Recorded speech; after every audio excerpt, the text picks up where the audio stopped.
The Russian army is probably running out of T-72 tanks, which until then formed the backbone of the Russian armed forces tank fleet. This is evidenced by combat loss statistics cited by OSINT researcher Richard Vereker. Russian tank losses show an unusual picture, he writes in his blog on the X platform. Vereker noted that in recent months, T-72 losses have begun to decline rapidly and by March had fallen to almost zero. Currently, 2/3 of Russian tank losses are T-80s, which ceased to be mass-produced in 1996. Another quarter of losses are T-62s, which were produced until 1975, and only in third place in terms of losses is the newest tank used in combat, the T-90. Noting the progressive trend of a reduction in the total number of tanks lost by the Russians, Vereker asks, where have the T-72s gone? Analyzing the losses of various T-72 modifications from the oldest to the latest upgrades, the analyst states that the ratio of losses between them has not changed in recent months. In his opinion, this means that new T-72s are no longer arriving at the front in significant quantities. Responding to comments from the subscribers, the analyst expressed doubt that the Russians, for some reason, could have withdrawn units equipped with T-72 tanks from the front. As media reported, by the summer of 2024, Russian storage bases had almost completely exhausted their reserves of MT-LB armoured tractors, which the Russians often used on the front lines as armoured personnel carriers. By the beginning of 2025, these vehicles had become a rarity at the front. Currently, approximately the same trend is observed with tanks. In recent months, their losses have been steadily decreasing, although the intensity of battles is only increasing. Analysts consider this a sure sign that there are simply fewer tanks in the Russian army. Worse for the Russians, lately they've been losing in suicidal frontal assaults far more tanks than they could replace even in the most optimistic industrial scenario. All that is to say, the Russians might be running out of tanks. If the Kremlin's goal is to achieve an armoured breakthrough, it first must rebuild its tank corps. That means, at the very least, losing fewer tanks, if not also generating many more replacement tanks. That begs for prolonged stagnation at the front. But the Kremlin does have resources of replacement tanks. The Ural Vagon Zavod factory in southern Russia, which manufactures new T-90Ms, plus 4 other facilities that repair and modernize old tanks that have been mouldering in storage, some for decades.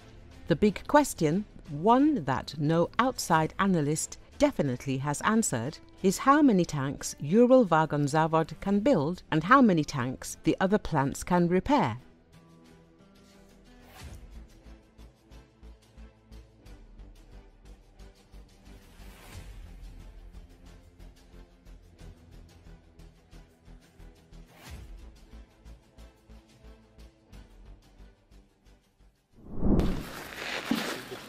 Ukraine's President Volodymyr Zelensky and his Czech counterpart Petr Pavel honored fallen soldiers at the memorial of the Moschun defenders on Friday. According to Associated Press, the leaders observed a minute of silence for the Ukrainian defenders who died during the Battle of Moschun in March 2022. During the moment of silence, the names of 118 soldiers who died in the battle were read out.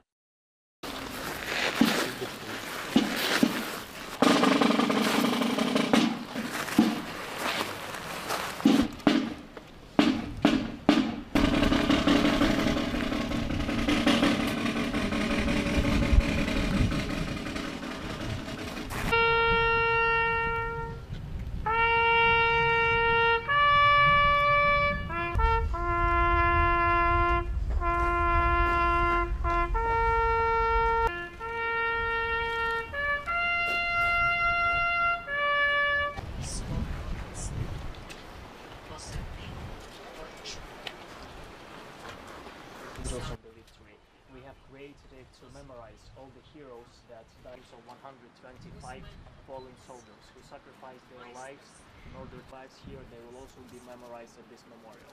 Also, you can see here there is the QR code that was printed, but they were unsuccessful because we also Ukrainian armed forces from Russian 35th Army and 36th Army started from the Belarus, because Russians, when they were not successful, they just had the artillery shelling.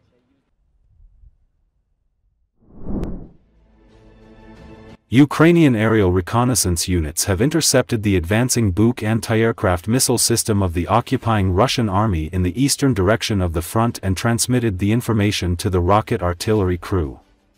A single precise strike from the HIMARS multiple launch rocket system destroyed the $10 million anti-aircraft missile system along with its crew members. The burning parts of the exploded complex were scattered over a wide area.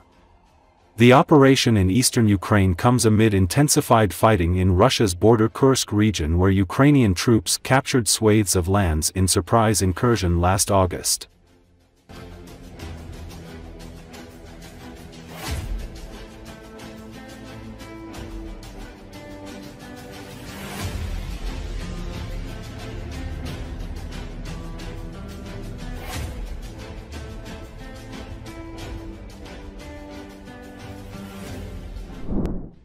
Germany has confiscated an oil tanker of Russia's Shadow Fleet that was found in the Baltic Sea in January, German magazine Spiegel reported on March 21, citing security sources. The vessel had a cargo of around 100,000 metric tons of oil, and together with its cargo was worth some 40 million euros. Sailing from the Russian port of Ust-Luga through the Baltic Sea to Egypt under the flag Panama, the tanker called Eventin was secured by German maritime authorities after it was found Rügen Island.